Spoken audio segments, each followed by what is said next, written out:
మీ business ఏదైనా మీ ఊర్లో promotion చేయాలంటే అది సుమన్ టీవీతోనే సాధ్యం. ఇప్పుడే సంప్రదించండి.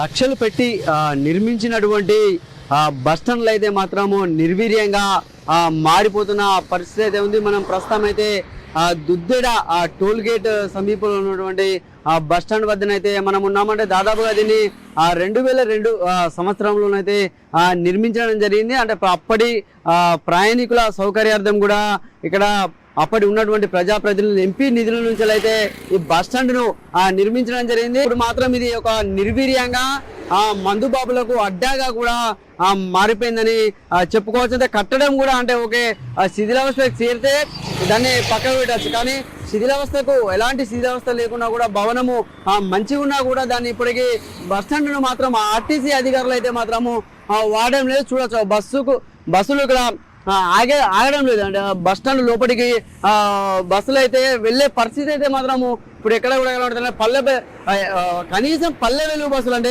ఎక్స్ప్రెస్లు సూపర్ లగ్జరీలు వెళ్ళకున్నా సరే కానీ అంటే పల్లె వెలుగుకు సంబంధించినటువంటి బస్సులు కూడా లోపలికి వెళ్ళలేని పరిస్థితి. చూడవచ్చు మనం ఈ బస్సును చూసుకుంటే చూడండి, అది అంటే బయట ఆగిపోయింది, బయట నుంచి వెళ్ళిపోతున్న పరిస్థితి ఏంటంటే బస్సులకు వెళ్ళి ఆల్టింగ్ చేయడమో కానీ ప్రయాణికులను దించడమో కానీ అలాంటివి మాత్రం ఇక్కడ ఎక్కడ కూడా మనకు కనబడదు. అంటే ఒక్క నిమిషం లోపలికి వెళ్ళి బయటికి వచ్చే పరిస్థితి మాత్రము బస్సులు ఇక్కడ ఎక్కడ కూడా కనబడట్లేదు. అంటే చూడండి మన బస్టాండ్ కూడా ఎంతో అద్భుతంగా ఉంది. అంటే అదేమో శిథిలావస్థ చేరి బస్టాండ్ని పక్కకు పెడితే మాత్రం పెచ్చులు ఉడితే ప్రయాణికులకు ఇబ్బంది కలుగుతుంది అనుకుంటే మాత్రం అదేం లేదు. అంటే అది బస్టాండ్ కూడా అద్భుతంగా ఉంది. అంటే దానికి కొన్ని సంవత్సరాల క్రితం కూడా కలర్ కూడా అన్ని వేసినట్టు లోపలికి వెళ్ళి పరిశీలించే ప్రయత్నం చేద్దానండి. బస్సు లోపలికి వచ్చే ఎంటర్ పాయింట్ కూడా మనము చూసుకోవచ్చు. అంటే అక్కడ గేట్ అప్పుడు దాన్ని ఒక స్వాగత తోరణం కూడా ఉండేది, గాలికి మొత్తం కూడా పడిపోయిన పరిస్థితి చూడొచ్చు. ఇక్కడ అంటే పిచ్చి మొక్కలు గడ్డితో కూడా ఇది ప్రయాణ ప్రాంగణం అంతా కూడా నిర్వీర్యంగా మారిపోయిందని చెప్పుకోవచ్చు. ఇది ఇప్పుడు ఇది ఇటు చూసుకుంటే ఇదంతా గడ్డి చూసుకోండి. అంటే ప్లాట్ఫారం మీదకి బస్సులు వచ్చేది అంతా కూడా గడ్డి మొలిచి మొత్తం అంతా కూడా ఇది ఖరాబ్ అవుతున్న పరిస్థితి అయితే ఇక్కడ ఎక్కడ చూసుకున్నా కూడా మొత్తం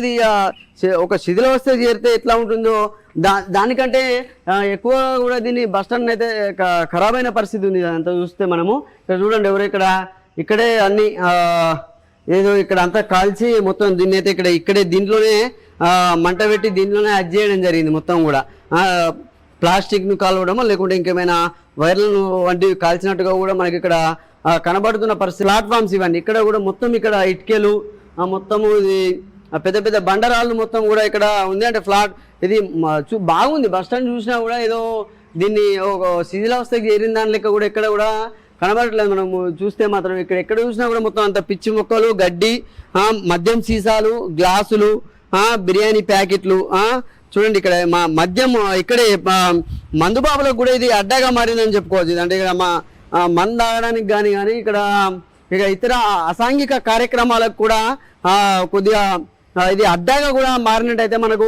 ఇది కనిపిస్తుంది. అప్పుడు ప్రయాణికులకు ఇబ్బంది కలగకుండా కూడా బాత్రూమ్స్ చూడండి. అక్కడ మీకు విజువల్స్లో మా కెమెరామ్యాన్ శేఖర్ చూస్తున్నాడు. ప్రజల సొమ్ము ప్రభుత్వ సొమ్ము మొత్తం చూడండి. ఇక్కడ ఇవి ఇక్కడి నుంచి వెళ్ళినా ఒక బస్ స్టాండ్కి అయితే ఎవరు రావట్లేదు. ఇది ఇక్కడి నుంచి తీసుకుపోవాలన్న కూడా అధికారుల నిర్లక్ష్యం అనేది కూడా ఇక్కడ తెల్లం అవుతుందని మనము చెప్పుకోవచ్చు. 3/4/2002 నాడు దుద్దెడ గ్రామం, కొండపాక, మెదక్ జిల్లా, అప్పటి మెదక్ జిల్లా దీన్ని అయితే ఈ ప్రయాణ ప్రాంగణాన్ని అయితే ప్రారంభించుకోవడం అయితే జరిగింది. అప్పుడు ఇది చూడండి, రవాణా శాఖ మంత్రివర్యులు అప్పుడు బివి మోహన్ రెడ్డి గారు. అప్పటి నుంచి కూడా కొన్ని రోజులు బాగా ప్రయాణికులతో కూడా కిటకిటలాడడం చాలా వరకు అయితే ఇది మంచిగా ఉండేది. మీరు ఎక్కడ కూడా పలుగులు పట్టినట్టు లేకుంటే పెచ్చులు ఉన్నట్టు కూడా లేదు. ఎంతో క్వాలిటీగా కూడా అప్పుడు దీన్ని మొత్తం కూడా అంత చాలా దారుణంగా తయారైపోయింది.